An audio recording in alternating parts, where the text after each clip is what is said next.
ready, and we are ready. And so at this moment, I'm going to call this meeting to order and ask everybody to rise, please, for the Pledge of Allegiance to the United States of America and the Texas flags. I pledge allegiance to the flag of the United States of America and to the republic for which it stands, one nation, under God, indivisible, with liberty and justice for all. Honor the Texas flag. I pledge allegiance to the Texas, one state, under God, one and indivisible. 8:40 a.m. is the time for the roll. For the clerk. And Commissioner, I'll just call the roll. Commissioner Hernandez? Here. Commissioner Matis? He's on Zoom. We'll get him to unmute here shortly. Commissioner, I'll just call it, get back to him in a second. Yes, Commissioner Chesney? I'm here. Commissioner Gonzalez? Okay, Commissioner Matis, any luck on unmuting, letting us know that you're with us? There he is. Can hear us okay on audio, Commissioner Matis? He muted himself again. Okay, well, a certified quorum is present, Kara, in the courtroom, but I think Commissioner Matis will be able to join us with audio here shortly. I do note for the record that today is April the 8th, 2022. We are at Nueces County Courthouse, 901 Leopard, in the Commissioner's courtroom on the 3rd floor. And again, for the record, I do certify a quorum is present. Are there any announcements or disclosures of conflicts of interest that need to be brought forward at this time? Okay, hearing none, I will move to Rebecca, who will give us a very, as they say, a brief safety meeting.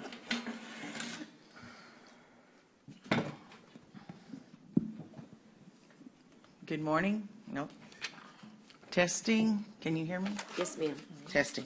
Good morning, Judge, Commissioners, and attendees. Our safety briefing for today, April 8th, is being held in the Nueces County Commissioner's courtroom. The restrooms are located on the right-hand side of the 3rd floor atrium past the Human Resources office.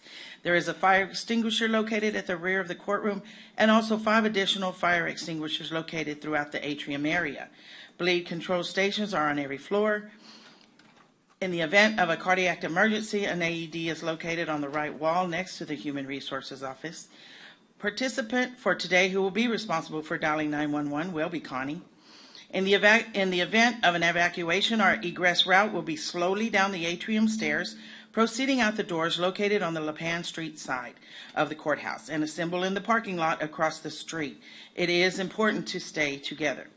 Should there be a need to shelter in place, depending upon the severity of the shelter in place, the courtroom double doors will be secured and remain secure until given further instructions from the Nueces County Sheriff's Office or other law enforcement agencies. And your guest sanitizer for the day will be Michael. That concludes our safety briefing. Thank you so much, and happy Easter, everyone. Yes, thank you, Rebecca. Thank you. Thank you very, very much. I've been notified from Belinda, who did do a check, that there is no public comment at this time, but of course, I will ask for anybody online if they wish to make public comment. This would be an opportunity to do so. Okay, hearing no public comment, we'll move straight into the regular agenda. Today, there is only one agenda item. It's to discuss and consider the extension of April 1st, 2022 local disaster declaration related to wildfire activity. And although I did not post the statute, there is a statute that corresponds to this action. In other words, when a local declaration is established within 7 days, it must be extended. And so this is what brings us here to court this morning, and thank you for making it a part of your day. I know that any special meeting requires special accommodations for all parties involved, so I do thank the clerk and commissioners for their attendance. With regards to this, we do have both Louis Ray, who can be here as a resource, emergency management coordinator, also Jose Olivares, our fire marshal. We are under another red flag day with no serious precipitation in sight, so I did want to bring that awareness.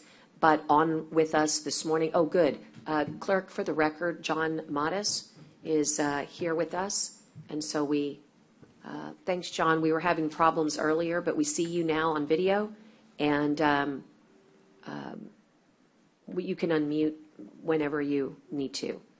But with us this morning is John Ovalle. He is our Region 3 Tdap Section Chief. I think that's the correct title, John. I know you've been everything, as they say before. You've been district coordinator in several jurisdictions, but you are here this morning with us. For those of you that know Gary Barney, he's our district coordinator. Gary couldn't be with us here this morning, but district coordinators report to section chiefs. And so John is with us here with Texas Department of Emergency Management to help lay a little bit of a background and predicate as to the importance of the declaration and what it does for the state of Texas, what it does for Nueces County.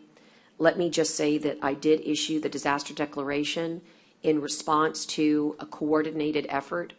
All the counties around us issued the declaration on the same day. The governor did include Nueces County in his declaration, along with everybody else, but John probably has that complete list.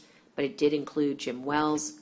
I believe it included Duval, Brooks, Clayburgh, Kennedy, Aransas, San Patricio. And the reason that that was so important is that we have all, as counties, been responding by mutual aid agreements to ourselves. We had our own fires, but also to our neighbors. There was over 50,000 acres that were burned in Clayburgh County, and CCFD responded. Our ESDs 1, 2, and 3 responded, and I believe City of Robstown and Bishop also responded. When they respond, there are dollars that are incurred, and it is in this vein that the state of Texas has been accumulating all these costs. It's my understanding, but I'm hoping John will shed some light, that we are very close to meeting our federal threshold, our state threshold for federal assistance.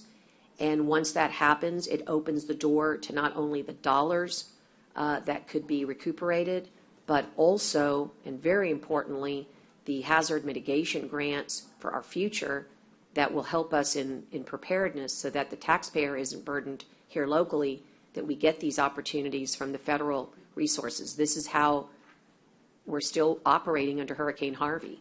CDBG grants are a result of resources that come from disaster declarations. So because of the seriousness of Texas's fires this season, we do expect that we will meet the threshold, and we do expect that opportunities and resources will come our ways to the counties that have availed themselves because of need and because they have spent money. You should know there is a running tally of what our costs are thus far, but they're county-wide, and Louis Ray has been the point of contact. So if Corpus Christi spends money, they let us know what that money is. And I think last week, Louis, it was $179,000, but you probably have more updated information than I do. Good morning, everybody. So, yes, Judge, so that's the last number that I have. I'm reaching out to our county partners today, especially with the fire president of our county, to make sure that we have all the accurate numbers that we needed. Last time we had one come in was Friday of last week, and then now we're trying to get it for this week. So we're trying to do it on a weekly basis where people can. Right, and that's Chief Clack, correct? That is correct, Judge. From Annaville, and he's the one that's been coordinating for all our jurisdictions on the western side. The drought is very serious. The elevated wind conditions, these red flag days are very serious.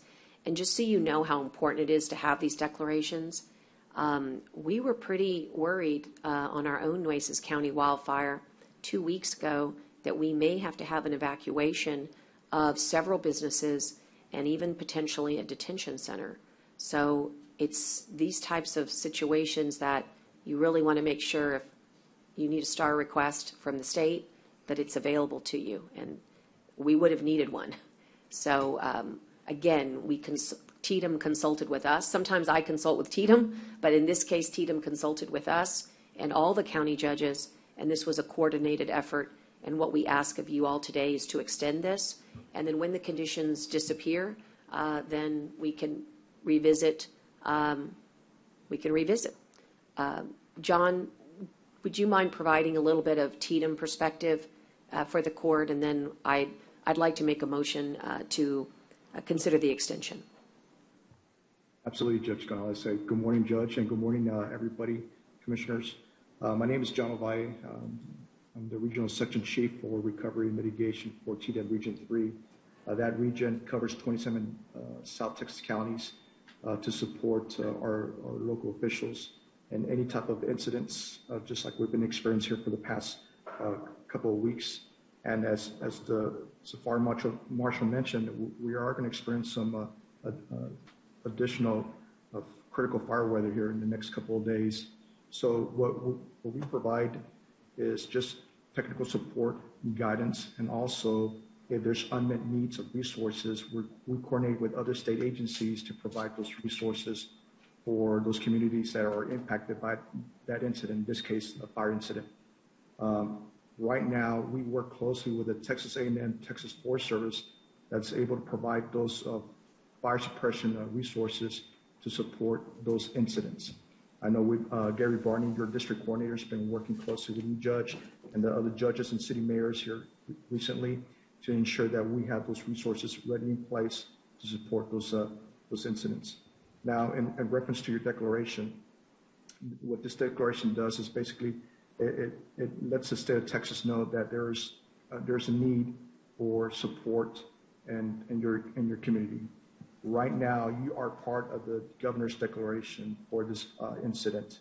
And so we're calling this declaration, we go by numbers 22-0009, the wildfire outbreak. Right, so this incident, because you are part of this declaration, here's one of the assistance that we're able to provide right away. Working in conjunction with the Texas A&M Forest Service, there are emergency grants readily available to the volunteer fire departments in your county that had sustained damages to their fire apparatuses or their PPE, for example, their fire protective equipment, that they're able to get some assistance up to $15,000, so to say. So we have that information available for you, Judge, so you can distribute that to your volunteer fire departments, to your ESDs, to see what kind of assistance they can get. We work closely with your regional fire coordinator, which is Mr. James Degrassi of the Texas A&M Forest Service. So I'll make sure that he reaches out to the fire chiefs to make sure that that program is being promoted. The other thing that we're doing also, Judge, is we're also keeping track of costs of this incident. I know a lot of cities and communities have incurred costs as a result of responding to this incident, but primarily your fire departments. So I'll ensure that our district coordinator and Gary Barney will reach out to the cities to make sure that we report those costs. We got to meet those thresholds in order for us to get that federal assistance from FEMA. As you know, that our federal threshold has increased as a result of the population census count here just recently. So our threshold is for the state is $47.5 billion, right? So anything that we do in the response side, we got to make sure we're keeping track of cost. Any damages that we sustain from to our fire apparatuses or critical infrastructure as a result of those fire incidents, we got to make sure we report that as well. So the program that we have is called Tdap, the Public Assistance State of Texas Damage Assessment Program. And I'll make sure that my recovery team and in coordination with Mr. Gary Barney reaches out to your folks and to make sure that we're able to include those damages, but also, most importantly, those costs that the fire departments are incurring. So those are the things that we're working on right now, Judge, with our district coordinator, with your city mayors and your additional in your neighboring counties to make sure that we're able to get that to see what's going to be the overall results of this declaration. Now, just to let you know, Judge, also there's over 70 counties that are part of this declaration or submitted declarations, and we know that majority of these counties are still going through the critical fire incidents, and they're still responding to this incident type. So, Judge, I'll be here to answer any additional questions or comments that are needed to support the declaration process here. Great. And so, again, I'm going to make the motion to extend the April 1st, 2022 local disaster declaration, ask for a second, and then call for discussion and open the floor for any questions, given we've laid a good predicate here. Is there okay. At motion second, how about questions for Chief Ovalle or Louis or myself on, we can report that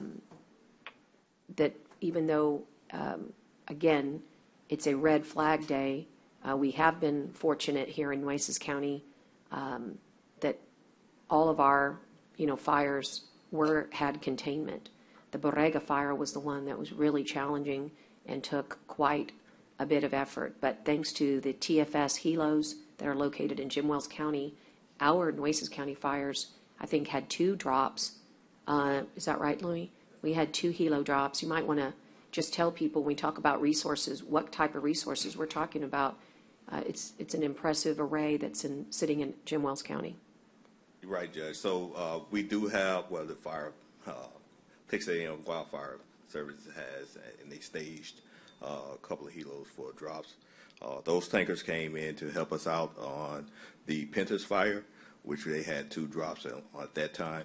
And then because we had back-to-back fires, we still expended a lot of fuel. And then they also have the wildfire, Texas A&M Wildfire also has an engine that they also deploy out when we need it. The Fire Association has a incident command post that they deploy out whenever we need to set up for a wildfire event.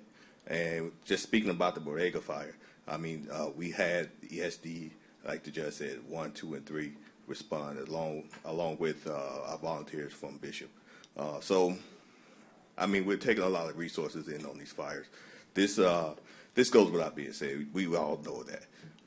The point of it is we have to put in for the grants to get those fundings back. For instance, we also lost a brush fire truck in one of our wildfire events.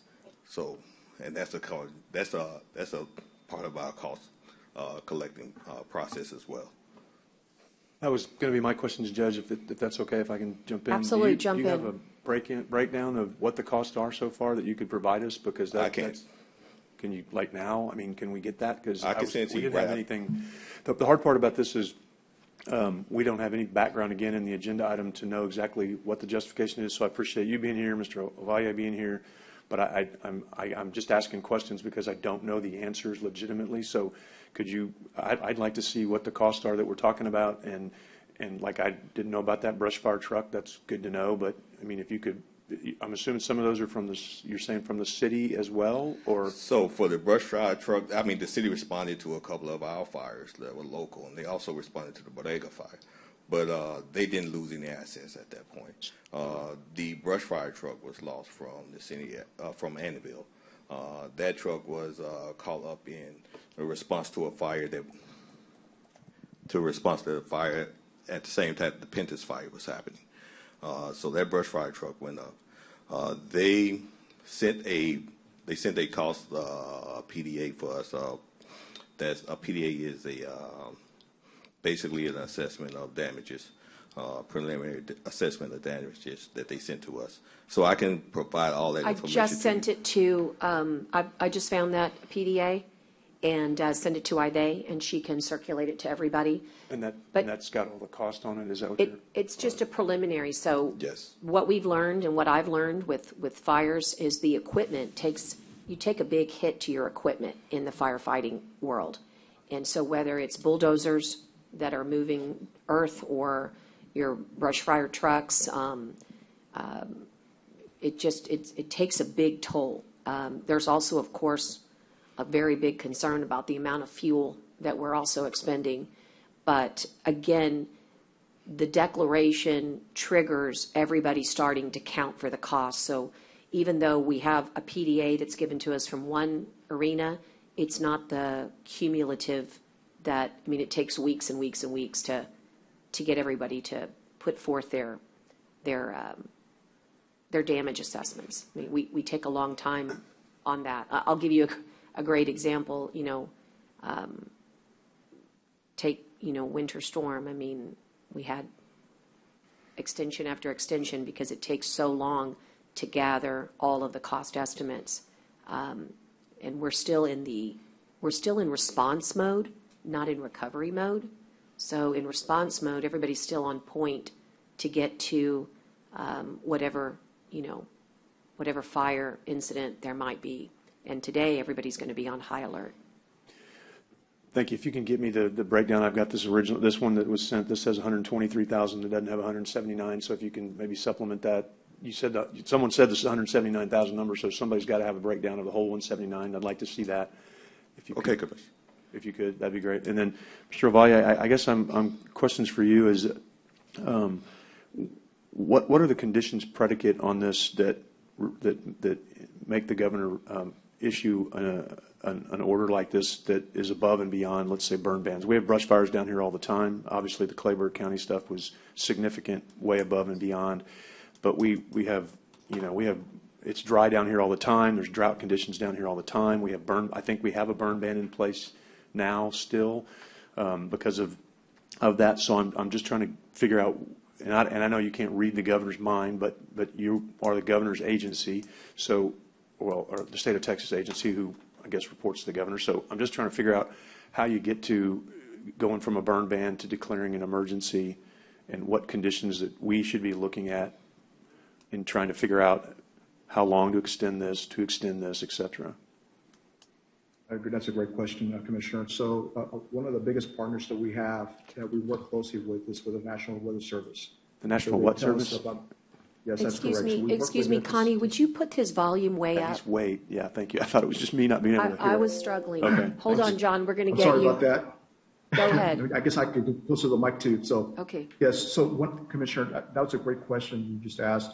So one of the things that we work with as our agency, we work with a lot of partners. And in this case here, we work closely with the National Weather Service partners and also the Texas A&M Forest Service. So they're telling us more or less, here's our current conditions that are standing right now that could be a factor in critical fire incidents. So here within the past late last month and going into the month of April, we saw those factors that was just kind of primed for severe fire conditions to occur.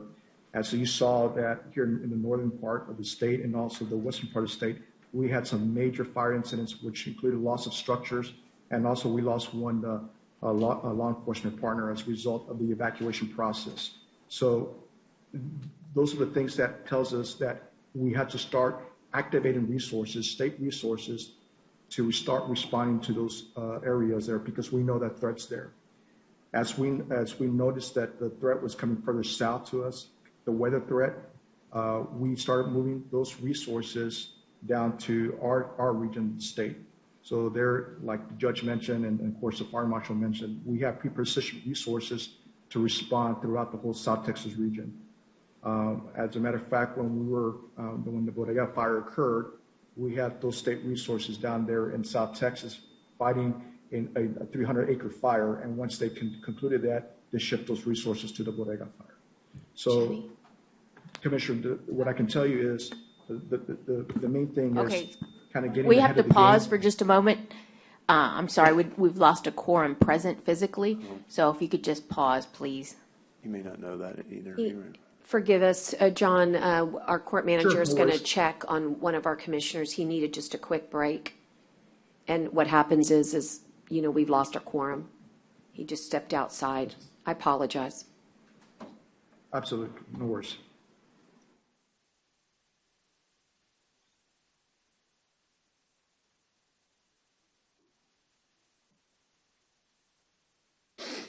Okay, you're good to go, sir. Okay.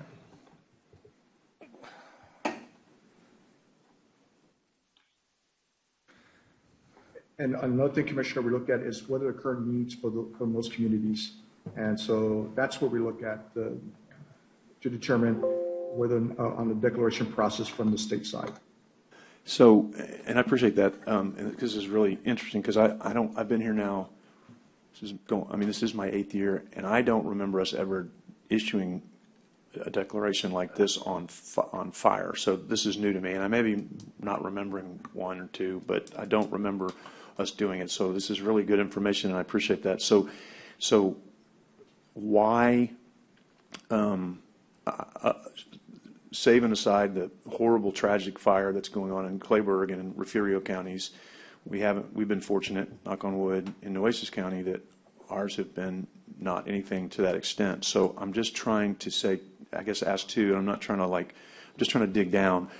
What was different, and I don't know how long you've been in your position, I apologize, but I'm trying to figure out what was different about this that was so significant to declare a disaster versus all the other times that we've done burn bans and we've had dry weather and we have wind in this community all the time. We're one of the windiest. Chicago is really not the windiest city. I think Corpus Christi is. And so I'm just trying to figure out what was the drill down here that got to where this was needed to be declared an emergency. And again, I'm not criticizing. I'm truly asking because I've never been through this that I can remember.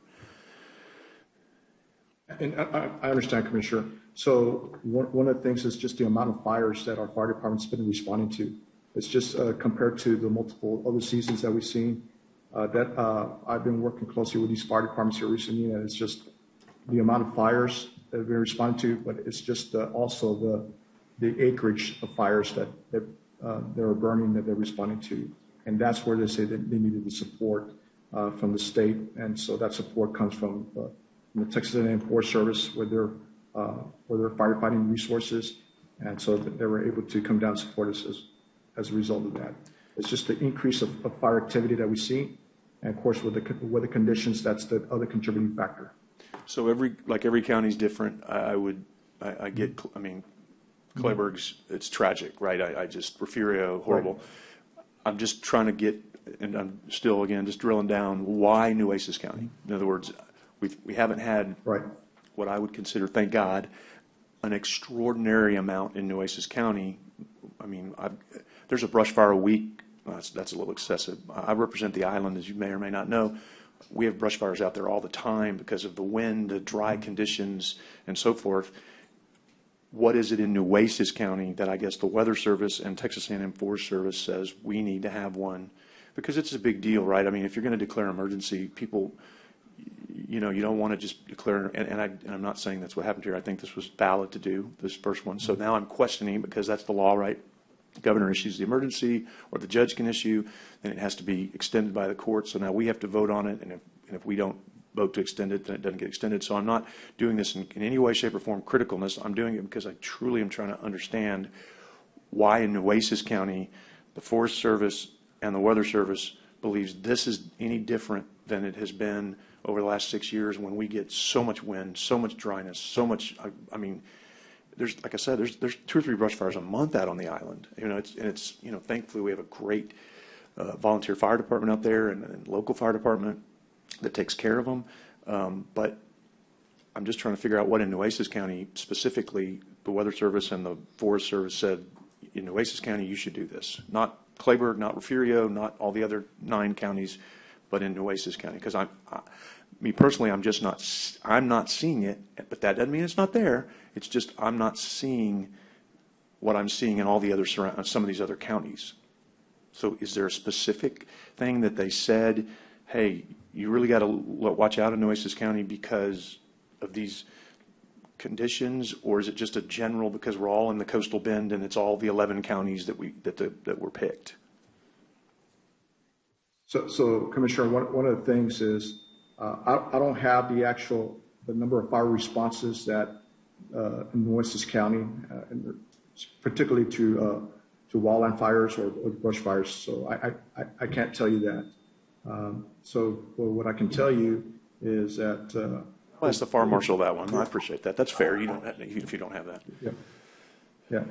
So, but what I can tell you is the increased response to these type of incidents, and you've seen that a lot of communities are responding to these types of incidents. And then, as a commissioner's court, the declaration process will let the governor know, hey, there's some needed support for Nueces County because of the increase of fire response and also the support is needed for additional fire resources that we can get to Nueces County. So those fire resources, like I mentioned before, as we have the Texas A&M Forest Service, we have what's called the TIPMUS program that we have, that we bring in other fire resources to be staged there in your fire departments there that they need support. But also just the fact that just the cost tracking that you're doing, because you declare the county, the cost tracking to see if we can get those other federal programs. And once we meet the thresholds, that you'll be eligible as a county and supporting for your fire departments and for your cities. Okay, so that's a great segue into my questions for the fire marshal, because I don't either. I don't know what the number of responses are, what support we really need. That's what I'm trying to get to, because, I mean, literally, to me, this could be something we could be doing on a regular basis. So I want to make sure if we're going to do this on a regular basis, that we have a baseline or a threshold, or because I just don't have any data to show me what's gone on that predicates this in Nueces County. So can you tell me that? Well, I cannot, sir, but to answer your question, I think is ESD 1, Corpus Fire we're just a major hub in this area. So we're responding to all these other counties and it's costing us fuel, it's costing us the manpower, it's costing us. Do you have a breakdown of all that? I do not have a breakdown of all the fires that we've been to, sir, no. So that's the problem that I have with this. I'll probably agree to do this for a short period of time. There's no data for us, okay? No offense, but nobody gives us a cost breakdown. Appreciate the judge forwarding what she forwarded right now. Thank you. Didn't have that. Don't know the number of responses, how they've increased in Nueces County. How am I'm struggling, and no offense, but you're the fire marshal, right? You should have this stuff. You should have come in here prepared, knowing that you've been around this court. We don't rubber stamp stuff. You know, I ask a lot of questions that sometimes people aren't comfortable with me asking, but I'm going to ask anyway, no matter what. It's not fair to ask this court to do something with no data. It's just not fair, because everybody feels like we should do it. And just because the governor did it, which I respect, I'm glad the governor's doing it because he needs to do it to be able to use state resources. He included our county out of whatever reason he did. I don't know, and I can't ask the governor. He's not here. So, but just because the governor did it doesn't mean I'm going to do it if there's not a true and real emergency, because I don't want to use this emergency declaration if it's not a true and real emergency in Nueces County. I'm not saying it's not. Be clear. I'm not taking that position. I'm taking the position of, you as a fire marshal should have provided me more information. No offense, but as emergency management, y'all should have come in here with more information, other than just because there's been a declaration issued by the judge that we had some breakdowns. It's not fair to ask us to make decisions without background. The only thing that I got in my packet was the declaration and nothing to back it up. So I'm in here now having to ask a lot of questions, which is fine. I think it's good for the public to see the questions being asked if whoever's watching it at 9 o'clock on a Friday morning.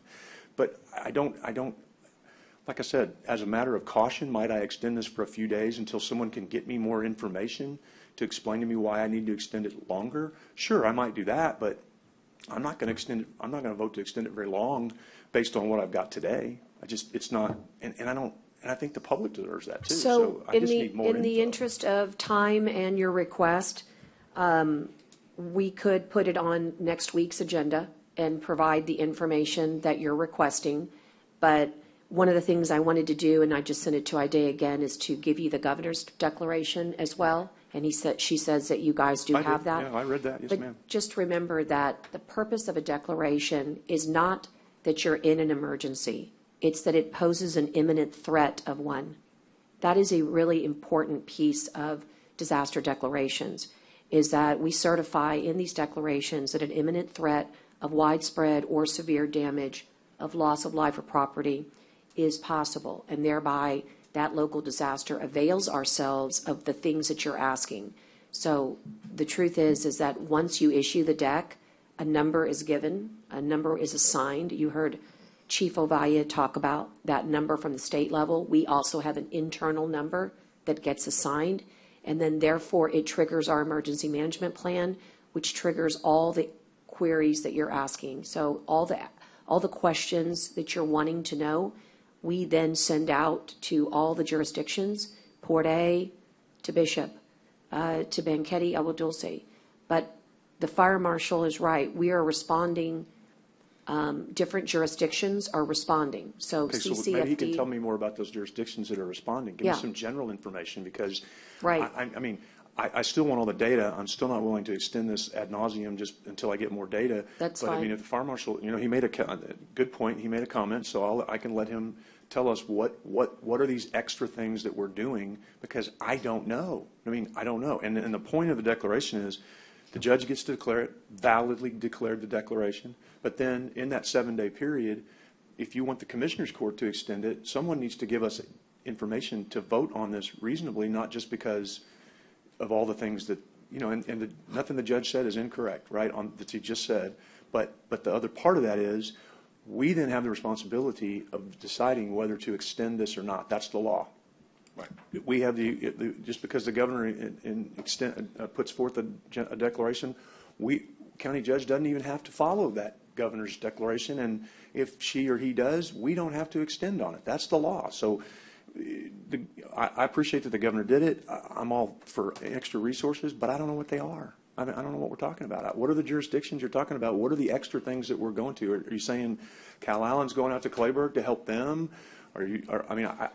Exactly, Commissioner. So those in the local jurisdiction and those in the local agreements are what we're using right now. If we declare an extended emergency, that allows us to use those partners to come in.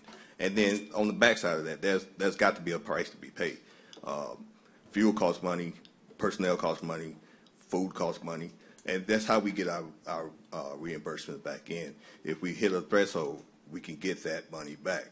On top of that, there is the individuals who are involved in those emergencies.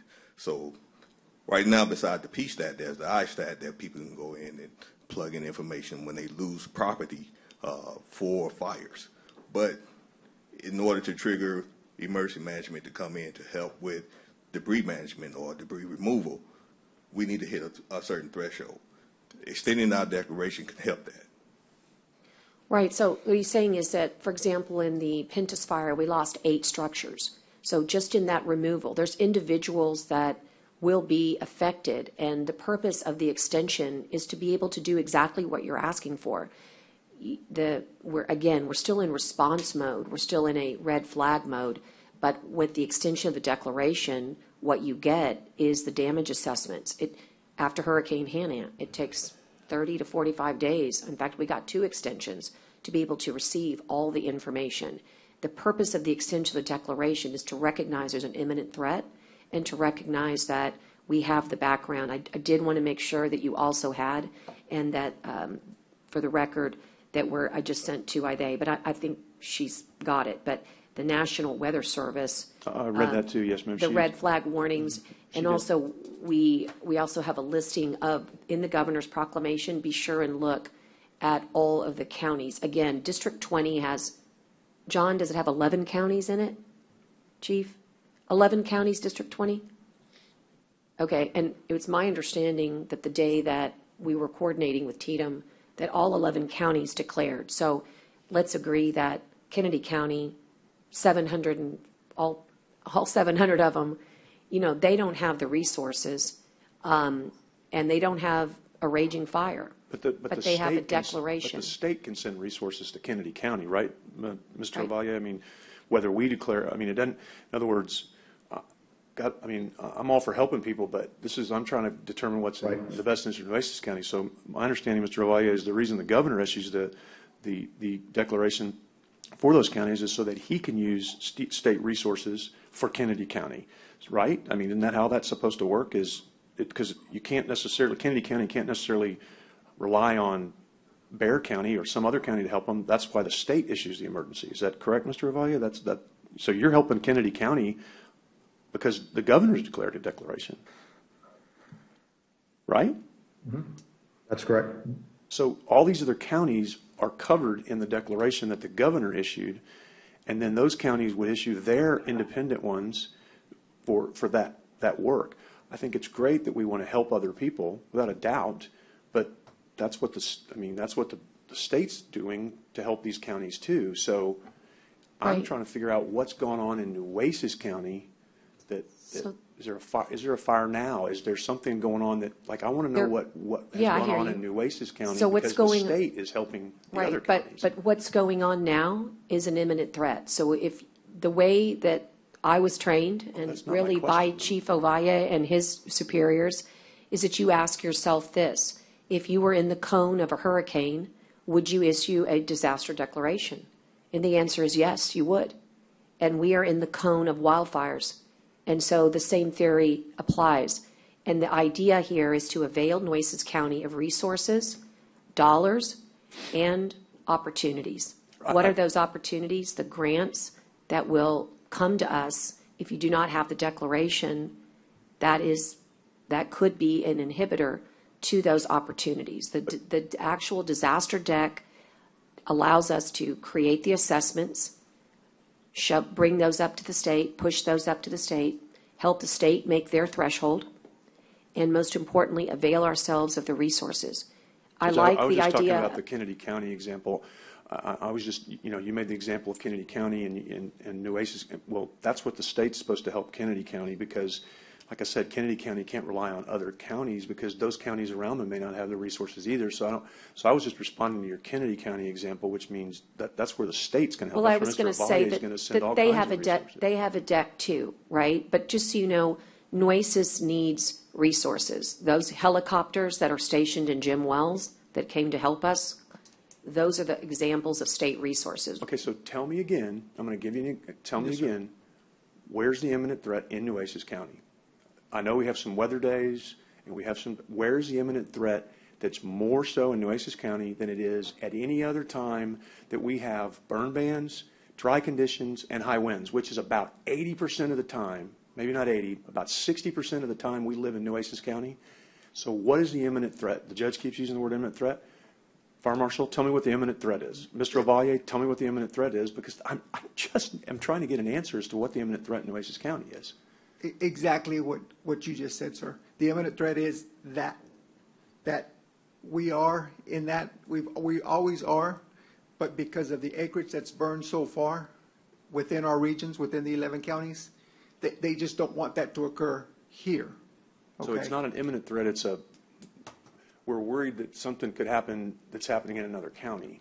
Correct. That's not imminent threat to me to use, I mean, the judge is using the hurricane example. That's a completely forgive different me- deal. That's a completely different But deal. forgive me, If- but we're the all answer in- comes from the National Weather Service, Can Brent. I just, if you don't mind me finishing, but the imminent threat for a hurricane, using the example, is you can see the thing coming. We know what the imminent threat is based on the weather projections and everything else. That's a completely different thing than saying there's an imminent threat in Clayburgh County. That doesn't necessarily, to me, mean there's an imminent threat in Nueces County to continue to use emergency type situations, because literally, we could do this 6 times a year, and I'm not, that makes me real nervous to just keep using emergency declarations, because these conditions, we've had big fires in other counties for years, and again, I've never seen us do this. Let me just give you a quick example, sir. Please, that'd be great. For resources, what the state has is 2 bulldozers, the choppers, but they don't have manpower. They give us the equipment, right, and those people to operate those equipments. But when it comes to actual manpower in Clayburgh County, let's say, for instance, in the Borrego fire, they just don't have the people to go out there and fight this fire. So that's where the mutual aid agreements come in with Nueces County. But we get those, with those mutual aid agreements, we get those reimbursed with or without an emergency. Because if there's not an emergency in Nueces, but if we got to go help someone in Clayburgh, which we should, and we want to, that's what the mutual aid agreements are for. And we get reimbursed for those mutual aid agreements with or without the emergency declarations, right? I mean, there's in other words, if there's no emergency in Nueces County, then I don't want to declare an emergency. If there is, then I do. And you are An correct. emergency in Clayburgh County is not an emergency necessarily in Nueces County or in San Pat, even if they border us. But it's costing unless us someone resources. proves to me that there is, right? So are you saying because we use our resources, if we don't declare an emergency, even though there may or may not be one in Nueces, that we don't get reimbursed because of these mutual aid? It'll assist us in getting reimbursed. We have to meet that threshold that they're talking about. We've responded to, you wanted to know, to Clayburgh. We've responded to Live Oak. We've responded to Jim Wells, to Refugio, to San Patricio. These are all the areas that are looking to us, Nueces County, to come in and assist them. They don't have the manpower when those fires get to that stage to where it's critical. Totally Right. understand. But if we do that and we help them, we have mutual aid agreements and we charge them for it. The way I understand it, and someone can correct me if I'm wrong, and people do all the time, and I have no problem with that. The mutual aid agreements are in place so that if they can't do it, we can do it. If they have an emergency declared in their county, then they would pay us for the mutual aid part of the agreement, and then they would get reimbursed, right? Isn't that how those work, Mr. Ovalle? Do you know? Does anybody know? Because again, these are all questions that I think are important to note, because if there's not a true threat in Nueces County, I'm not hearing anything in Nueces County of substance yet. I'm hearing that we're helping other people, which we should. I'm all for. But I always understood we got reimbursed by the mutual aid agreements for the help that we gave, and then they got reimbursed because they asked for the reimbursement because they had the true emergency. If that's not right, tell me. Mr. Valle, do you know the answer?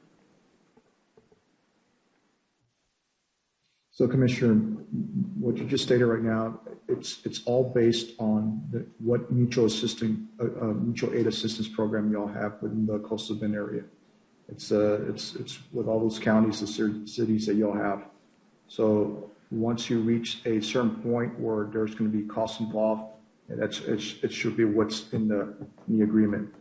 But when we do reach those thresholds, okay, FEMA's going to look at all that, how the mutual agreement works, and that's where, if we reach that what's called the public assistance declaration, that's where the reimbursement process will come into place for your county, based on the mutual aid assistance program you all have.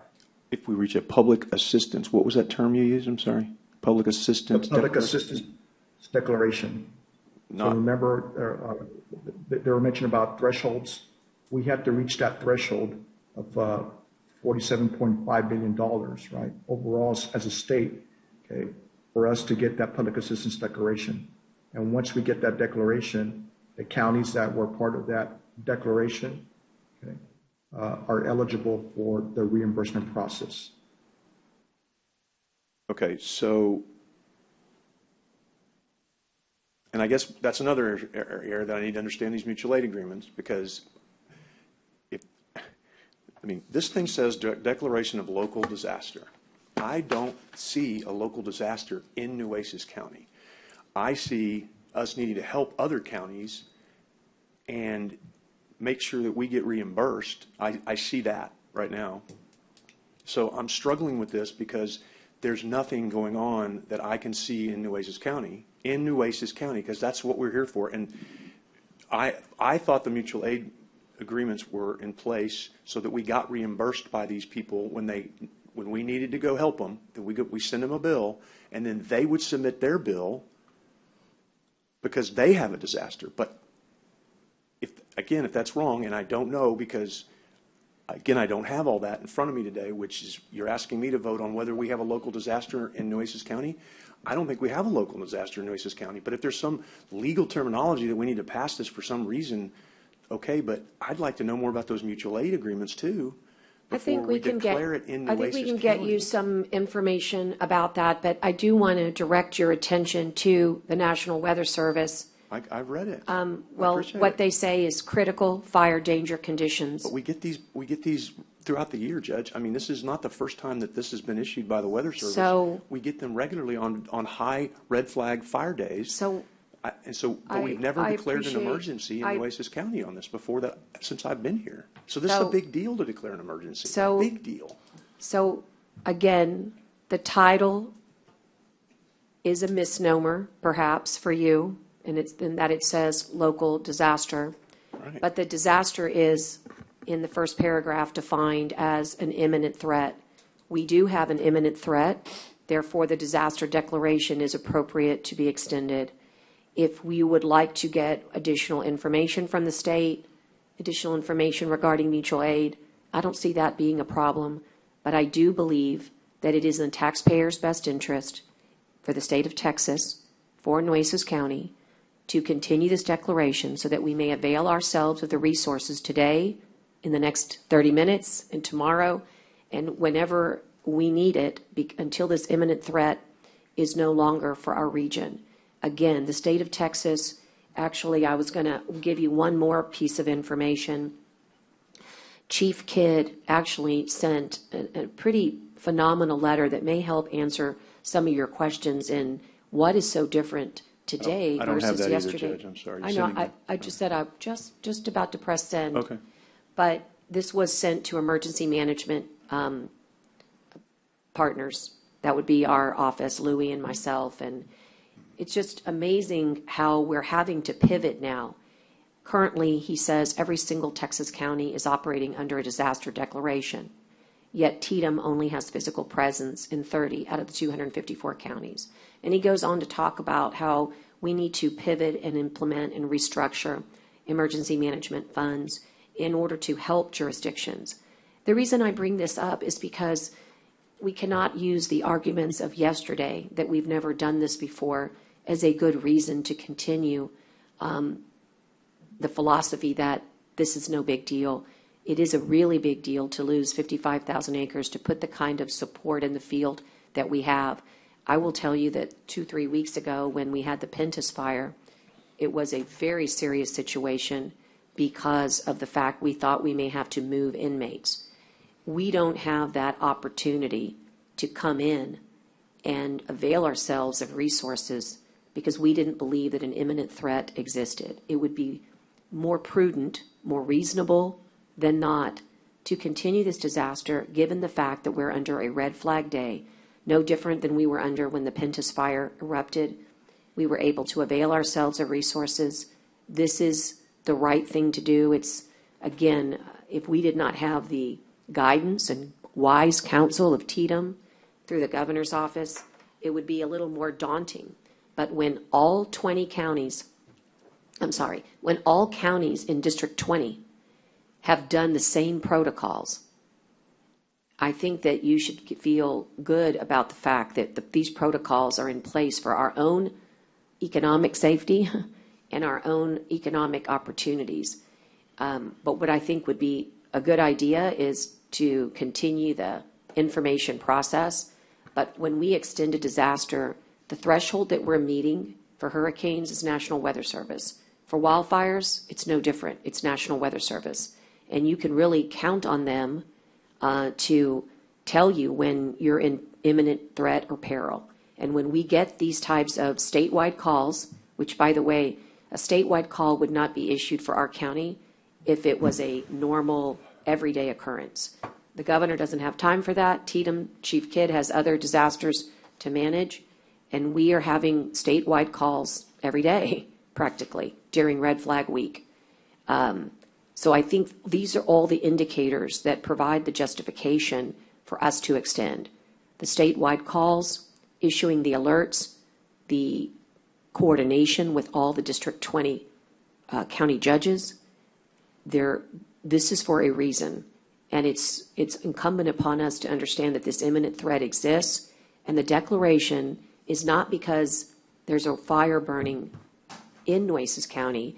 It's because there could be a fire burning in Nueces County or in any surrounding county, and our people will be asked to move to the front line. Our equipment will be asked to move to the front line. Our resources will be asked to move to the front line. And if we have this declaration in place, we will open the door to potential further resources, reimbursements, and this is why we do this. This is no different than if a storm was brewing in the Gulf and the NWS had, again, that cone aimed at us. That is what the declaration is about, and that's why we need to help the state of Texas, help our county recover and respond. So again, I'm going to just, you're the emergency manager, you're the fire marshal. I'm super frustrated at the presentation today. I'm going to be honest and transparent. You're nice guys. I like you a lot. It's nothing personal, but you're coming in here and asking me, all of you are, the judge, you, the fire marshal, I guess Tdap, to sign something that says we have a local disaster. That is a huge bell to ring to me. That is something that if we declare a disaster for everything, people are going to stop listening to the word disaster because they're not going to even believe it's a disaster. To me, there is not a disaster in Nueces County. We have, Idea's nice. She sends me these weather things. I get them too. I already gotten the one that the judge was nice enough to, again, pass on. This is not something I haven't seen in the last 7 years. And okay, great. You're right. Doesn't mean just because we haven't done it in the last 7 years, we shouldn't look at doing it now. This is what we're doing, right? And I'm not saying that the judge did anything wrong in declaring the first disaster. I'll make that very clear. She has the right to do that. I'm not speaking out in opposition to her declaration. But now I have to vote on it, right? So when I vote on it, I'm just telling y'all, I'm not going to keep voting on stuff like this with no information. I mean, I am super bothered that you're asking this court to do this, and not one shred of thing was given to us but a disaster. No data, no costs, no anything was sent to us on why we're having this community do this. This could have been a 15-minute meeting had I gotten all that information. Instead, I have to ask all these questions because I don't have it. So, I mean, this is not, to me, and I am sorry if it's offensive, but it is not acceptable. It is not an acceptable way for me to make a decision on an emergency, on a local disaster. Yeah, those words, I take that super seriously, just like you do, Judge. And when I see the words local disaster, and there's nothing that I can see going on in Nueces County except the fact, and I don't say this lightly, but except the fact that we have red flag fire days, and we have them regularly. In fact, I'd like to know that data. I want you to go back, please, and tell me how many of these red flag days we've had in this community over the last few years, and how many conditions like this, and why now we're doing it. I get it because of Clayburgh, but that's what I thought we had mutual aid for. So this presentation has left me with more questions than answers and put me in an uncomfortable position because I don't want to not do it if it's really needed, but based on the presentation today, I'm not convinced we need to declare a local disaster for Nueces County. With all the mutual aids that we have involved, with all the reimbursement potentials, emergencies are not to get grants. Emergencies are if there's emergencies. And I'm not saying that's the only reason someone's asking for an emergency, but I get that we want to be reimbursed. I do. But I think there's ways to get reimbursed without declaring a disaster in your county if there's not a disaster. So I'm telling you, I'm very torn on this. If we didn't have a meeting next week, I would just vote no and say, let's go on down the road. I'm going to sit here and think about things before I decide what I'm going to do. And I might say, okay, great, let's extend it till Wednesday. And maybe that'll give you all the time to give me the information I need. And then maybe my mind will change and maybe it does need to be extended. Maybe the fire days will go away. But I am real nervous about setting a precedent on how we set these disasters when there is not one, in my opinion, in Nueces County. Yes, there is an imminent threat of fire because of our conditions, but holy cow, if this is the standard we're going to use in Nueces County, then I'm afraid we're going to have 10 of these a year. That makes me very uncomfortable, so I'm going to just be quiet and think about it for a while, so thank you. Okay, so I had the motion on the floor. Judge, I in have a a question. second. I have a question. Yes, go ahead.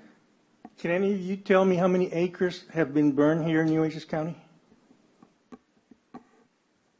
So last time I checked, Commissioner, it was for the Pentus fire, there was approximately 25 acres burned, and then for the palm tree and the other fire, it was called escape my mind right now, but there was two other fires. There was approximately about 15 acres apiece for those, so it's close to about 50 acres. And it sounds to me like this is all, I keep hearing the word threshold. Is this about reaching the threshold so we can get some monies? Or, let me ask you, we did lose a brush truck, okay? Is any of that equipment insured? Do you know? I have to check, Commissioner. I'm pretty sure that it was, but I have to check. Okay. I just don't like the idea of duplicating things like this if, if it's really a disaster, and I don't really think it is, okay? And I'm sure other counties and Clayburgh, they themselves also carry some kind of insurance and they can be reimbursed. But I don't think it's a disaster right away here. I mean, an imminent threat can happen at any time. Somebody cut in the yard, and you hit metal to metal and sparks, okay? Imminent threat can happen at any time. We don't have to go on the presumption that we're in the imminent threat. So, Commissioner, I think for what you're asking me is basically at this point while we're talking about extending this disaster. And I would tell you that if we're talking about just prevention and being prepared for any other disaster that's coming out, this is a good move. It keeps us in line with what our neighboring counties does, and it also allows us the opportunity, if we have to extend, or if we have a fire, or if anything happens, I hope not, that we can go into a disaster declaration with the rest of the state to get those federal dollars to help us reimburse our local partners. Now, as far as insurance, I'm pretty sure there's a deductible with that, so I'm pretty sure there's have to be one paid. So that's another cost. Now, if we get a disaster declaration that's approved by at the federal level, then there's a 75% cost share, and that helps us a lot. And now, with the new federal legislation, actually, they just moved from 75-25 to 90-10, so it's even better. So what I'm inclined to do in the interest of time is to take the recommendation. Okay, and you guys are going to sign off on paperwork and all this declaring that it was a disaster, it is a disaster, right? So I don't sign off on any paperwork and declare any disasters. That's not my job, Commissioner. Okay. Fire Marshal, do you sign off on anything? No, sir. Nothing? No, sir. Well, I'm just saying, and I'm still worried and concerned that you're not certified yet, sir. Here we are using you to make ordinances, to come up and tell us, what you think, when you're not even certified. How long is it going to take you to get certified, sir? So I can have him answer, but I need the court manager or the county attorney. So he has met all the qualifications of a fire marshal for the state of Texas, and he does not have an arson investigator license yet, or certification, I should say, but he is a certified fire marshal for the state of Texas. He has his peace officer license, and he has met all other statutory requirements. And so, again, I think that sort of gets off the path, but No, if what you're I'm asking- worried about him being The last time he told us that he was taking off online courses. to receive certain certifications, that's correct, but it has no bearing on the So fact you that are a certified marshal then?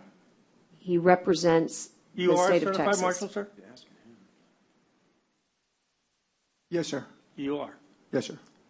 Do you have any certificates that you can show us, bring us?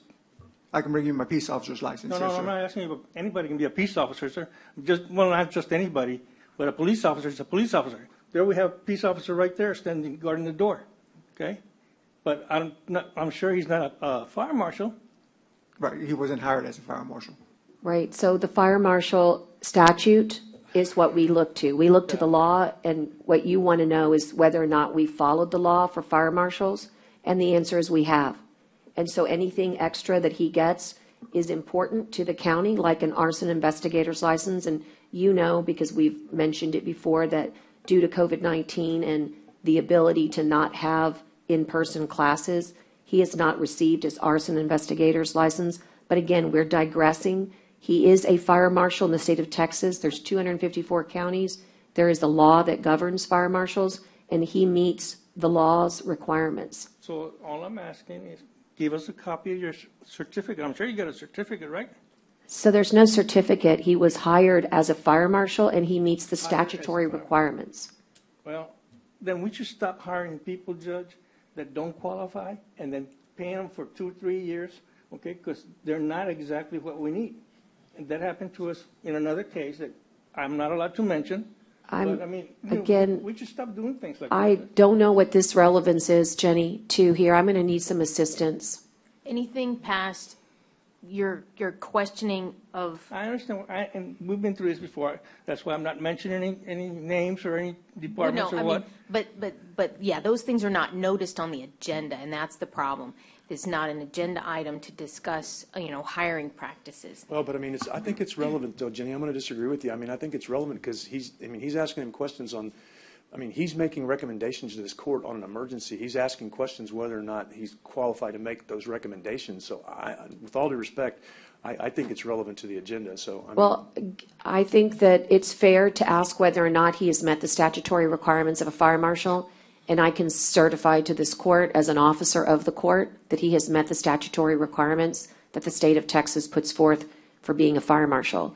And I don't think there's any dispute about that from HR or county attorney's office or my office of emergency management. And I feel like it and really. that's a fair response. I think that's a fair response. Is that on your okay? part. I No, mean, well, because no, I don't. that is really, I think you I'd can like to ask get him. us You can back on track. No, and And what I was going to suggest I is do have a that, question for Jenny Yeah, before you go ahead. call a vote. So. I was going to amend, just so you know. Oh, okay. If you want to. Do you want to hear that I was just going to first? ask my legal question, but sure, you can go ahead and Go do ahead. whatever. I mean, I just want to make sure that you hear the amendment so that if it asks, because I think you want to ask Go about. ahead. No, I was just going to ask mutual aid. something completely different, but. Well, go ahead then. Okay, sorry. So, Jenny, my understanding on these emergencies are, the way I read them, and I may be wrong, but the way I read them is governor declared, or judge declares, we have to vote 7 days after. And if we vote not to extend, then the court would have to, on a second similar emergency, the court would have to issue that declaration. And my understanding is that, like, in other words, If it's the same emergency. Right. If it's the same emergency, I believe that's accurate. I don't have that part of the code in front of me, but if it's a different, it would be very easy to be a different situation here in Nueces County that the Right. judge would have. And that's what I'm getting at. So, because I don't want to hamstring the judge. At the same time, I'm not super comfortable with where we are today based on the lack of information I've been provided. And I am going to say that 3 more times to exercise my frustration on this. So my understanding is that exactly what you said. So if a different, like, in other words, because I don't even know if the Clayburgh fire has that been contained? Is that one, that's done? Yes. Okay, so that one's done. The Refugio one's done. There's not fires blazing around us right now. So my belief is, as we sit here today, we don't have an emergency in Nueces County today. But my belief also is if something significantly changes tomorrow, then the judge, because it would be a different declaration, could still turn around and declare an emergency if something happened, because it would be different enough to justify that. But I want to be sure, because that's important to me, because again, if a fire breaks out tomorrow and the judge needs to declare an emergency, and that's different than the emergency we had, because really the emergencies we had before were more because of mutual aid, and so I want to be sure on that, because that's important to me, because I think if things got worse again on Monday or Tuesday, that she could turn around and issue another emergency, because it's not the exact same emergency. But I know there is language that says if we don't extend this one, then the court has to, if it's the exact same emergency, then the court, I think, has to be involved in the second one. So I may need a little break to give you some time to go answer that question for me, because as I sit here today, I don't think there's a need for a local disaster in Nueces County, but I want to make sure that the judge has the ability that if that changes tomorrow, that she could still go and declare another emergency if she so chooses. So that's just an important legal note that I want to have, again, an answer on before I vote. And, And so what I was going to do in an effort to bring more information, and I will consult with Chief Ovalle on this, to bring more information, I'd like to amend my motion if Commissioner Modis would agree to withdraw with me his second, and then we could amend it, which would be to allow the continuation until next week. We just happen to have a meeting next week, and that would provide a few more days of time for us to provide significant information and maybe even hear from others, other perspectives, for example, Corpus Christi Fire Department, et cetera. So, again, it's all about making certain that we bring resources in. So I think the amendment is that we would extend until next week, and we could bring it back on next week's agenda. There is still time because we have not posted, and so we could add that. I could make that, request of the court manager, and that would move us along today's processes. Commissioner Modis, do you find that acceptable enough to second? Sure, second. Okay, so I think we've had the opportunity, and of course, that's given in a spirit of compromise. I do believe and want to go on the record that I stand, ready to extend, but in the effort of compromise and time and the requests that you've issued. Sorry about that, Connie. I walked away from that mic. Again, I think it's important to be able to provide that information. Again, I think you're going to find it's less about a raging fire and more about resources, but let us bring you that story and that perspective from the state of Texas in emergency management. I hope that meets with some acceptance, and I will call for the vote. All those. Judge, if you're, Yeah. I am going to ask again, because until I get my question from Jenny answered, I'm not going to be able to support that. And I'm sorry, you said you cannot support that? until I get my question answered from Jenny. What was the?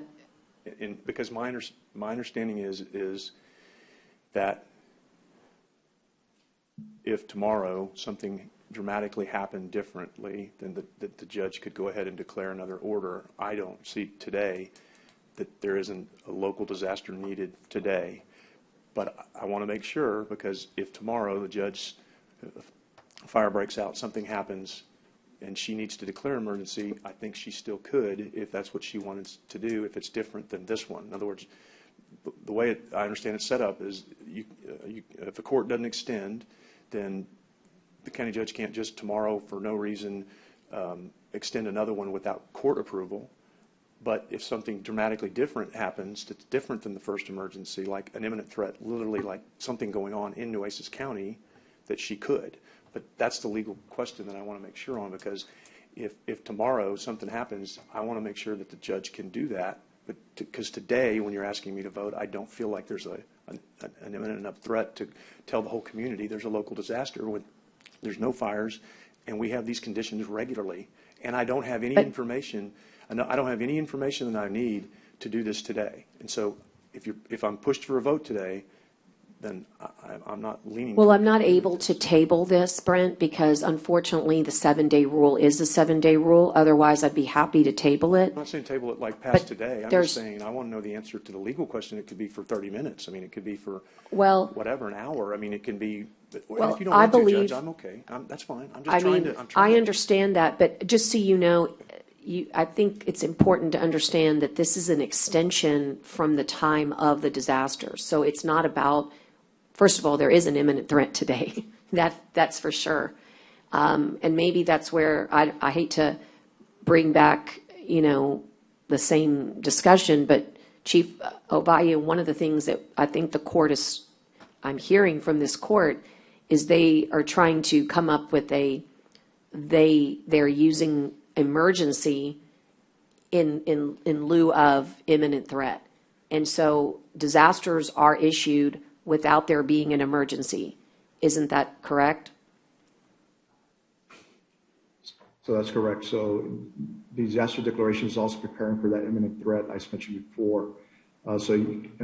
Once you activate, in other words, once you do a disaster declaration, you're activating the county's programs, and for example, your emergency operation plan, and that's your kind of your guidance to do what you need to do.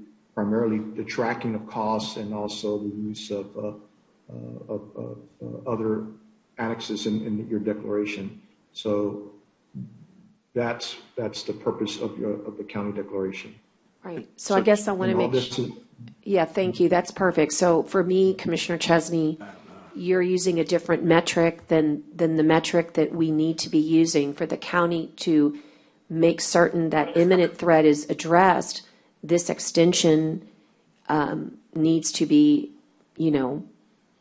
needs to be voted on. That's why the governor has declared Nueces to be a part of it, because he believes, and his office believes, of emergency management, that we and the other counties around us do face that imminent threat.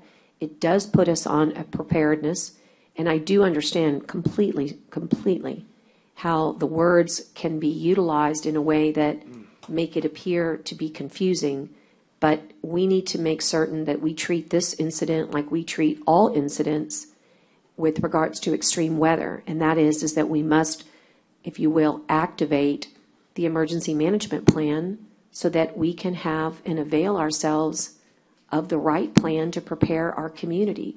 The community should be prepared for a serious imminent threat of wildfire. This is nothing to play around with. But Judge, it's not like we're not. In other words, if this is the threshold that we're going to use, then we're going to have 10 emergencies a year. We need to make that clear to everybody that if this is the threshold, and I may be, again, because I don't have the information, I think that's the second of the three that I'm going to mention, that I needed to do this today. But we have these kind of conditions in Nueces County 8 to 10 times a year. I get these weather blasts. So if this is the new threshold for emergencies in Nueces County, I'm not talking about Clayburgh, I'm not talking about San Patricio, I'm not talking about these other counties, and I appreciate the heck out of the fact that the governor included Nueces County in there because it gave us an opportunity to take a look and see. But we're going to be, if this is the new standard for emergencies in Nueces County, then we're going to be under emergency disasters 10 to 12 times a year based on red flag, windy conditions, dry conditions, and potential fires, because we get this kind of thing a lot. So unless someone can tell me that's wrong. So again, Brent, I don't you're know. your prediction could be true, but let me just assure you that we do not control Mother Nature. Unfortunately, we have seen our unfair share of extreme weather, and whatever she brings, we will have to adjust and respond. Since 2010, Texas has been granted 19 federally declared major disasters, 6 federally declared emergencies, and 72 federal fire management assistance declarations. This is historic numbers. This is why Texas leads the nation, I'm sorry to say, in the worst category, which is declared emergencies. All I can tell you is that our job is to be prepared, and I would please ask that you stand with us so that we can create this preparedness. This is what this extension is all about. This helps your county, it helps your taxpayer, and I would ask that you please allow us to extend, because this is the right thing to do. There were resources that were expended in the past that we need to see. We don't want to close the door to not having the opportunity to receive assistance if we're entitled to it. Just so you know, I asked Chief Pena this just yesterday. It kind of shocked me, but we haven't even closed out Hurricane Ike since 2008. This is the nature of emergency management.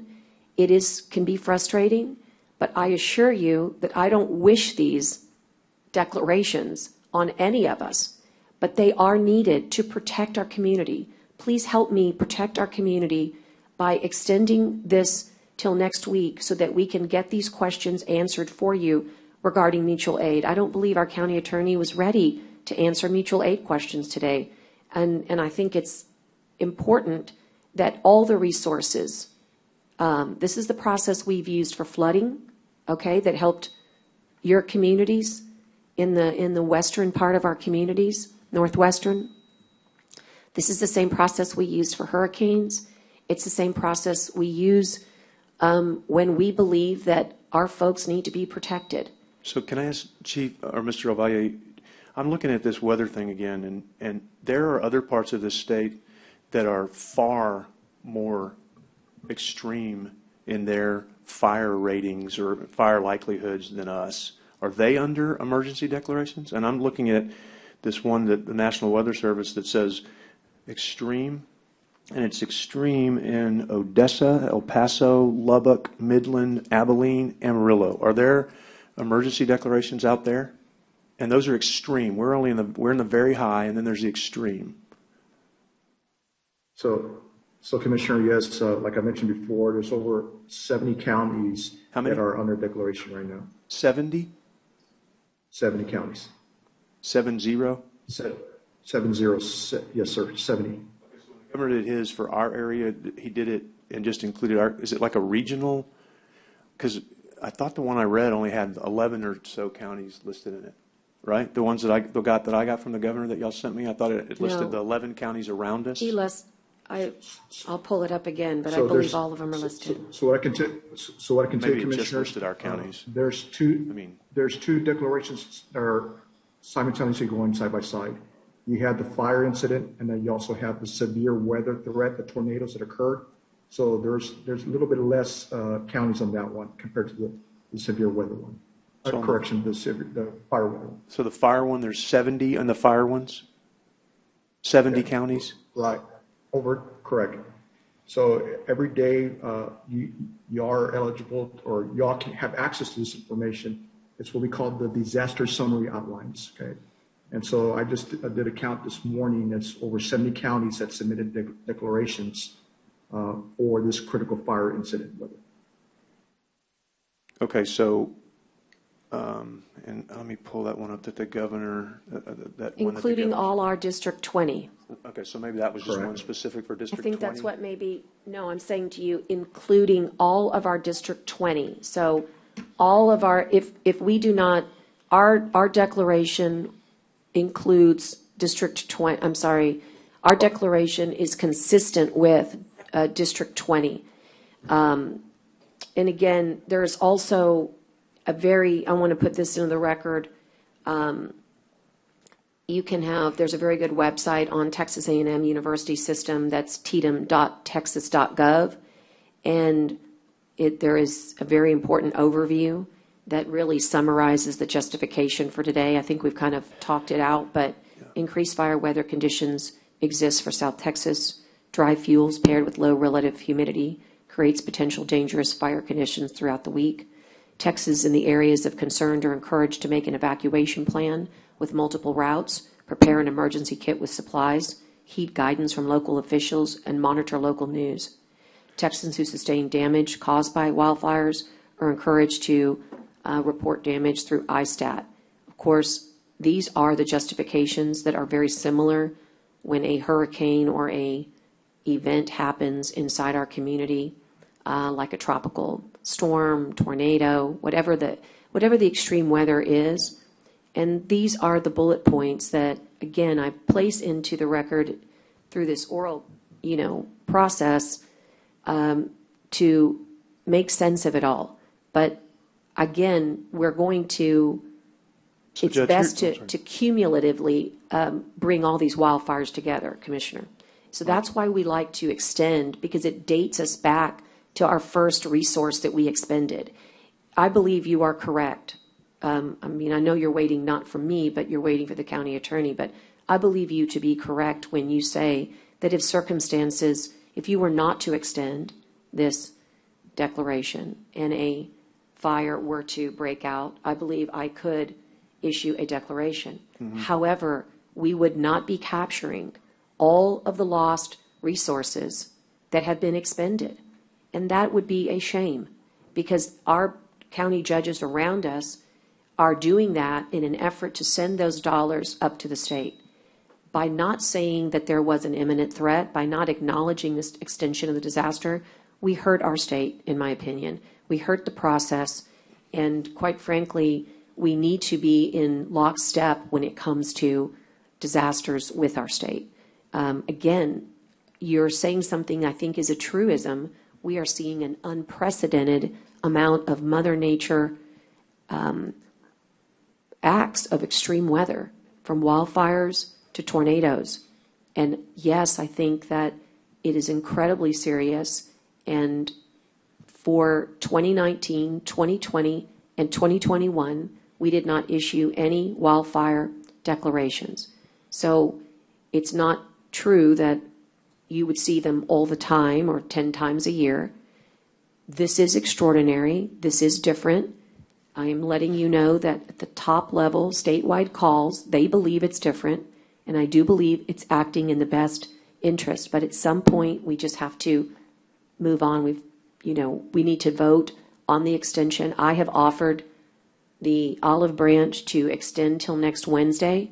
I would again offer that, but if that's not going to change your mind, then let me just go back to my original Judge, request of the extension so that we can move on. Whatever please. you need to do. I mean, I'm okay with that. I'm not saying that. So I'm reading this weather thing again. So and again, I'm admitting I'm doing this on the fly because I don't have any information given to me. So what this reads on the weather forecast is it says these conditions will lead to elevated to critical fire conditions with fuels continuing to be extremely dry. The forecast fire danger will be very high. Fire weather conditions can linger into Sunday as breezy winds are expected to continue with low relative values. So I would be willing to extend through Sunday, and and then if there's another emergency, then you can declare it, because if that's not good enough, I understand. I'm just It doesn't reading the help, weather, because Commissioner. they're saying I the mean, fire conditions could linger into Sunday, and then moisture is going to come into the area, and it's going to start making it to where it's not an emergency. So if it's not an emergency, I mean, I'm willing to do it through Sunday because that's what the weather forecast does, and this is the only thing I've got to go on based on what everybody else is saying. And so that ought to give us a few more days to see. And then if something else changes and happens and it's different, substantially different, and you have to declare another one on Monday, then I think you have the ability to do that. But I think I'm not real comfortable with where we are today because I don't have the information that I need to make a decision. And I don't think we're in an imminent threat position. Yeah, for Nueces County. That's just what I think. I and think get that we you've can made your disagree. position So on the record. I'd be willing to go Sunday. I think what we're going to do is I'm going to go back to my original motion because I have tried. I think, Commissioner, Wednesday is a reasonable request to bring it back to the next agenda. But, again, we have laid the predicate, I think, sufficiently to bring the information to you verbally that, again, Chief Ovaya is here representing Texas Department of Emergency Management. The purpose here is not to declare that something is happening now. It's to help us recover what we have already lost. And that is really going to be lost if you don't extend this declaration. That, to me, is a big loss for the county, but only you have the right to vote against that. I wish that you wouldn't, because we've never done that to any other disaster. We've always tried to make certain that you've already properly stated that we had good reason to call for the disaster on April the 1st. And what we're trying to do by the extension is allow the state to get that federal deck and then allow us to recuperate those costs. If you extend to Sunday, quite frankly, you're not going to help us get there, because that declaration needs to be standing so that when we receive those assistance from PA, which is the FEMA PA, that we would have the ability to be operating under our plan to recuperate those costs. That's what we do. We respond and we recover. So at some point, you just need to say whether you're going to be for that recovery or not. And the way we do that is by extending the disaster declaration. I think I'd like you to help us message this correctly, which is that imminent threat is based upon National Weather Service data, like we do for hurricanes. We have that data.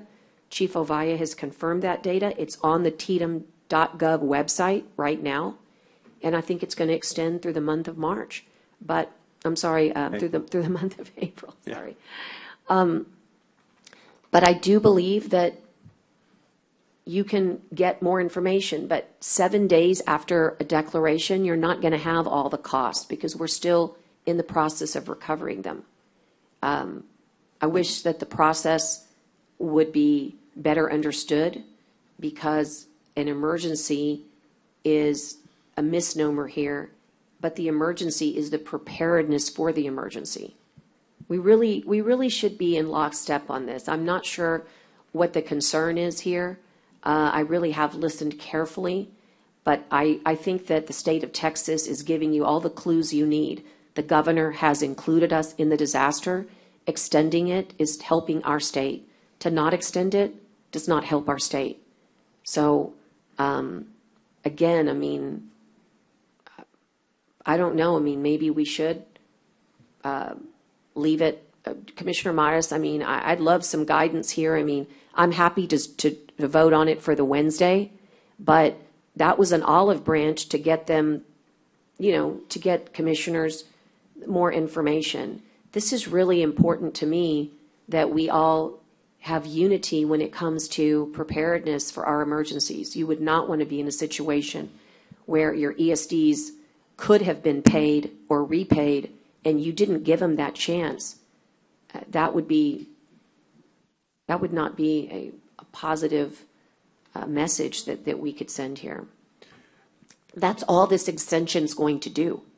It's going to help us open the door for, in fact, all of you have had precincts that have benefited by grants that come after the disaster, like CDB GDR. When these wildfires have run their course, there will be a demand for resources under hazard mitigation. If we have our disaster declaration extended, we would avail ourselves of those grants. Why wouldn't we want to do that? I'm really, the information that you request is here before you. It's here in the presence of Tdap. It's here with your emergency management team. And the reason you don't have anything more is because we haven't received anything more. I mean, it's not been but a few days. It takes our jurisdictions a while to submit their PDAs to us. Typically, the state gives us 30 days to get our assessments. And Mr. Avaya, it's my understanding too that if expenses are incurred during a disaster, even after the declaration is no longer in place, that those can still be submitted to meet the threshold, correct? That's correct, Commissioner. So, because you're still, like the judge mentioned, you're still trying to recuperate, get that information from the response that y'all did, from the damages as a result of disaster, additional details to help us facilitate the documentation of the incidents. So that's still ongoing. Even with or without the declaration disaster, you can still submit expenses that were incurred during something like this, and that still meets the threshold. During that time frame, correct. So the reason for the extension of the disaster declaration for jurisdictions that just experienced a disaster is for those other annexes that are in place within the emergency operations plan.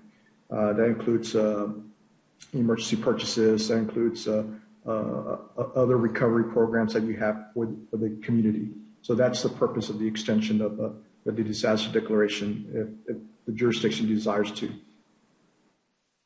Okay. And particularly those recovery programs are the ones that we really look to, I think. Again, I just want to make sure, with or without a declaration, we can still put those expenses towards the threshold, and they can still potentially be reimbursed if need be. We don't have to have a declaration of disaster in place to do that if there's not an imminent threat. I mean, if something happens. We can do that, but typically with the disaster, we utilize a formula and a process, and that process comes from our emergency management plan. Again, Okay, look, we've beaten it up for about you're right. an hour and a half I'm good, Judge. longer.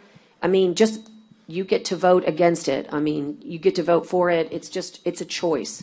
Yeah. It's a choice to be, And if it doesn't pass, I'll make a subsequent motion to extend to Sunday, because that's what I think, based on the weather services I've seen, that's would be appropriate. So if it doesn't pass, that'll be the subsequent motion that I'll make. Just so you know, your effective Sunday, That gives it a couple more days. it gives it a couple more days, but it does not allow this court to address it again, because there's no mechanism, But you can- Commissioner Chesney. If you'll do it on Wednesday, the court would have the ability to come back and address it. On Sunday, as you know, we're not in court. But then You if would you not be deem- able to extend it, and the information that we would have would not be able to be brought to you, that we could collect But then in the you still have meantime. the ability, if something happened, to declare another emergency, if you so deemed it, that it was in a subsequent emergency that was different than the emergency we rendered. I mean, you have that. That's There's nothing, right. there's no harm, no foul, in my opinion, because you Okay. have the ability to move forward unless So, Jim says otherwise. again, I disagree. I think that there is harm in a community that expended resources, and for you to argue that we will have the same exact opportunities is not correct. We will not have the same exact opportunities. There are workarounds, and we will do those workarounds, like continue to take our resources. But FEMA will not look kindly upon jurisdictions that do not have disasters in place, because they look for the emergency management plan to be triggered. That's the only way that we have in order to recover things like when ESDs. But Judge, there's nothing going on right now that we need to be expending resources on. Zero. There's no fires out there. There's nothing going on.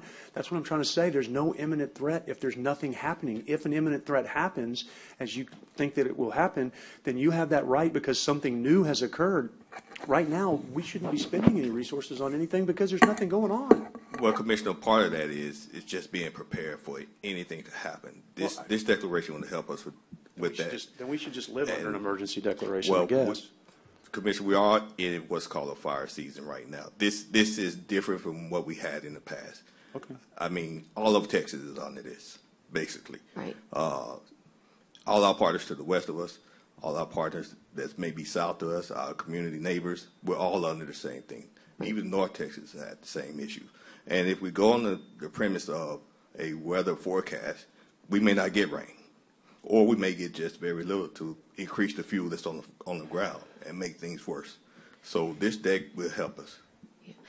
Yeah, I'll just say this final thing. I'm going to go ahead and already unplug my iPad here, but this declaration, of course, will help us. And we will stand in isolation to our regional partners who all clearly understand the importance of a disaster declaration as it applies to emergency management, emergency preparedness, and the programs that come after an emergency. But if it is the desire of this court not to be comporting with what best practices are all around our region, then again, there's only so much that we can do. But I will tell you, it is our job to make certain that we bring to the court, under the law, the opportunity to extend. And it should not be as difficult, to be honest with you, because everybody understands that we are in unprecedented wildfire times. I do not remember in the past where we have seen such terrific devastation in our state for wildfires. And when today we might be helping our neighbors, and tomorrow our neighbors might be helping us. And it is a shame that we cannot rise to the occasion to understand the purposes of the processes that have been put in place. And so I'll just ask that I'll give you the opportunity to do the right thing and to extend this disaster declaration. And we'll just we'll move on. Again, I've offered Wednesday. I think we should try that motion, and because it's on the floor, and that way I don't have to redo it, Kara. And that would be to next week. And so I do have a motion, and Commissioner Modis did second, and this would be just till next Wednesday, and that would give us the opportunity to have quite frankly, bring in more resources to explain. If you knew that there was a chance that you were hurting the opportunity to bring in programs or resources, and all you had to do was wait till Wednesday, I cannot imagine why you would not say aye. And that's what we're asking here today, is to allow the opportunity to be had until next Wednesday, so that, again, your county will not be denied their opportunity. It's as simple as that. And if there's a chance that you could give your county more opportunities, wait till Wednesday. That is the motion. Motion and a second. What would be done between now and Wednesday? Well, Gather all the information. to be honest, is anybody going to spend any more money? To be honest with you, what would be done between now and Wednesday would be for me to be able to work with Tdap, because clearly there is a big disconnect about the purposes and the processes. And what I want to know is, and I'd like to bring them to bear with some more information. All the information I get, but like, what resources, assuming nothing changes, would be spent between now and Wednesday? Assuming there's no more fires, what are we going to do between now and Wednesday that we need to extend this at all? What is, like, other than getting the information that we don't have and we haven't had, because what are we going to do? I mean, there's no fires right now. There's no danger. So what would y'all do other than gather the information? So Commissioner, basically what you're asking me to do is just picture a perfect world right now, and I'm being honest. If there's nothing happening, then there's nothing happening. Of course, we're not spending any resources on that, but there could be something happening. But then you could still spend that, because you're in emergency management. You could still spend it, and Mr. Ovalle said it could still be potentially reimbursed. So even if something happened, in other words, there's no practical reason that I can see to extend this, because you could still go out and do everything you can do with or without this declaration if something happens, and those expenses could all be potentially reimbursed, is what Mr. Ovalle said. You're still an emergency manager. You still have the ability. She's still the emergency manager person. Or, sorry, don't mean to be emergency manager director. So Actually, that's not what Mr. Ovalle said. He said that we could collect and send up, but getting reimbursed is a whole different matter. He's sorry, not that going it meets to. the threshold, right? That Yeah, meets the but- threshold. But I mean, but- and that's what I'm trying to say is we can get the threshold, we can get it sent up for the threshold. Good correction. I stand corrected. That's what you're right. So that can still count toward the threshold. But if there's nothing that happens between now and Wednesday, then there shouldn't be any more dollars spent and any more need for reimbursement. If something happens, then the judge can declare an emergency immediately. So I don't understand why we're even Right, needing to because right because now. of, if we met the threshold, then we would be able to have FEMA PA potentially give us resources But the here. threshold can still be met. Well, Commissioner, you're talking about if there's one event. So sometimes one event is not a disaster. And in the case of fire, it could be one home just being burned. And if that home is not a part of a wildfire event, then it's only a person that lives in that home to deal with that. And there's other ways we can do that. But if there's a wildfire event, for instance, the palm tree goes up again and it catches on fire, then we have to, we're relying on other people to come in and help. Now, part of your assessment is correct. There won't be any monies being spent if there's nothing happening, and then that's a part of emergency management, and the part that you're talking about is just strictly recovery. We're still not being prepared. And if we stop this declaration, we stop the processes of being prepared. So having a declaration in play allows us to use our emergency support functions to help prepare our community for a wildfire event. That preparedness comes with a cost as well. We can also recover that at the end. But right now, Yeah. And having the I'm declaration willing is to give critical. it a couple more days just to get it to Sunday to see what looks but I'm But sorry, there's just again, nothing but going on. I believe that, I that know. the short, I don't mean to keep the bringing it back up. short-sightedness here I understand you do, is Judge. that, We just is disagree. that you could wait till Wednesday and at least allow us to identify the federal programs that could come as a result. Allow me the opportunity to speak with, Chief Kidd and his team to help identify why these declarations, when they stand, are helpful in the future. There are so many good programs that Nueces County has built upon because of federal disasters declaration. And, I just don't understand if there's nothing there, if it's just as you say, what would another 3 days hurt? Nothing. But it could harm. And I believe that all our brethren around us are doing the same thing today, which is extending these declarations. And it should weigh heavy on you that if everybody in District 20 is acting as a region for the benefit of their communities and the state, and that you're leading the charge against it in your county, that maybe there's something off here. Maybe we could bring in some more information between now and Wednesday. And I would ask that you try to, the spirit of compromise, because Judge, how you're about not. this? No, how you're- about, no, hold on. That would work till Wednesday. There's nothing bad that's going to happen between Sunday and Wednesday. No, right. But the other thing could be is I might get some more information like today if I don't extend it all the way to Wednesday, because this should have been here today. I mean, the bottom line, it boils down to if every other Commissioners Court got the same kind of presentation today and they didn't ask questions, then there's definitely something wrong there too. Because when you say we're sending out something that says declaration of a local disaster, that's a big deal to me. So I'm willing to continue it on till Sunday to see what happens. And then if you feel the need to extend it because you think something substantially has changed over the weekend and the weather hasn't lightened up. So I'm willing to extend it some. I but I realize, just don't know I why realize we need to it, extend but it at all. what we I know brought, that's not compromise to you, but it's compromise to me because my position is I don't think we need to extend it at all. So I'm trying to come up with something. I hear you, but. And I get it's not exactly what you want, but I'm trying to. No, it's not what I want. It's what No. the state of Texas needs. It has nothing to do with me. And I will tell you that I don't know about our other jurisdictional partners. They also have district coordinators.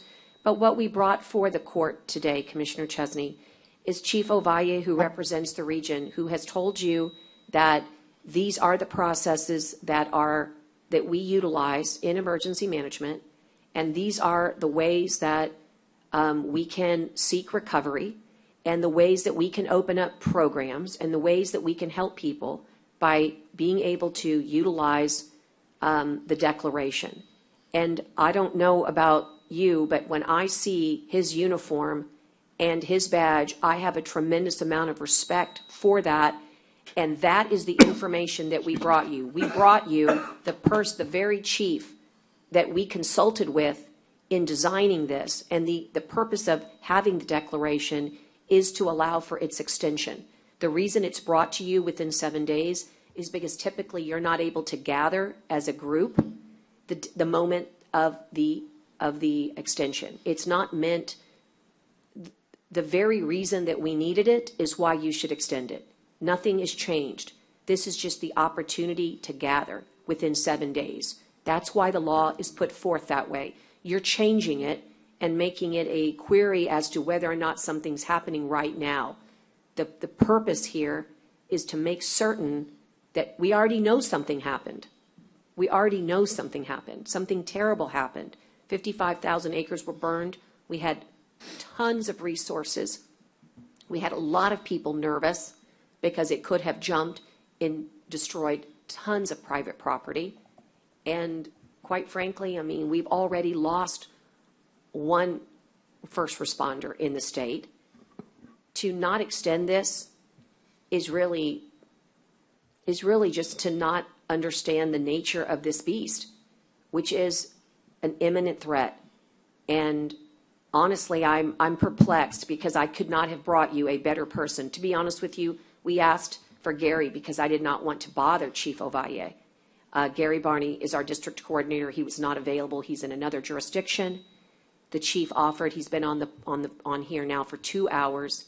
I don't know what more justification you could need besides the state of Texas, who is the expert in this field, to let you know that this is the right thing to do. I just can't do it. So I have a motion and I have a second to extend till Wednesday. Please consider doing the right thing and allowing this extension so that I can bring more Tdap processes and personnel to explain why it is so important to do what all the counties around us are doing, which is to extend and get us in that mode of response and then, of course, recovery with the dollars. Nobody is complete in their processes yet, and by Wednesday, they won't either, but we can bring more information to you if that could make a difference, which we hope it should. So here's what I'm willing to do, because I don't want this to end up in a... Call the question. I was just going to... okay. Order. Call the question. Sure. Never mind. Okay. Okay, all those in favor of extending to Wednesday, the April 1st declaration, please signify by saying aye. Aye. And those no? No. Okay.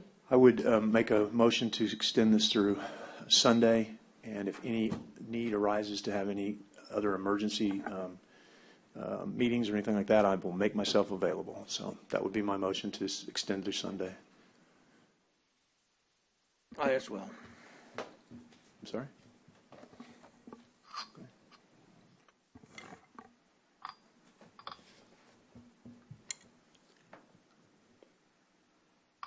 I did not hear a second.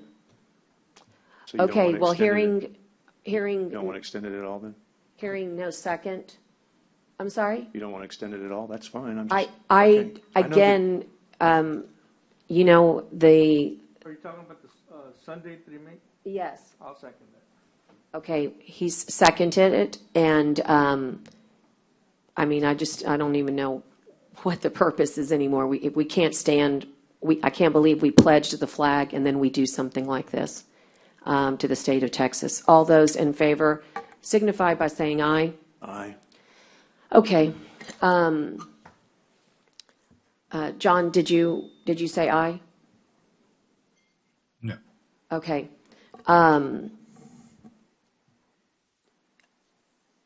Yeah, I appreciate it, John, because I like someone holding the line. As the emergency manager, I'm going to give you the opportunity to have the extension, to have your people go on emergency management plan through Sunday. So I'll be the final aye. But I'm terribly disappointed in this court in that they don't seem to want to stand with our partners. And I'm certain that this is going to be a very bad precedent for us And again, in our court. There is no executive session, and so we do stand adjourned. Thank you.